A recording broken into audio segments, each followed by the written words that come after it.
Presiden Prabowo Subianto turut mengantar Presiden Turkiye Erdogan ke tempat bermalam di Jakarta.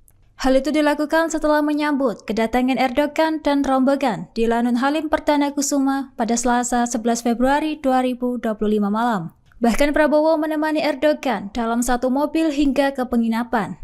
Deputi Bidang Protokol Pers dan Media Sekretariat Presiden Yusuf Permana menyebut hubungan Prabowo dan Erdogan sangat dekat. Meski hujan deras mengguyur, Prabowo tetap hadir di bandara sebagai bentuk penghormatan. Kedatangan Erdogan disambut dengan pasukan jajaran kehormatan dan karpet merah. Terlihat Prabowo mengenakan jas berwarna hitam, menyapa hangat Presiden Turkiye Erdogan. Ya.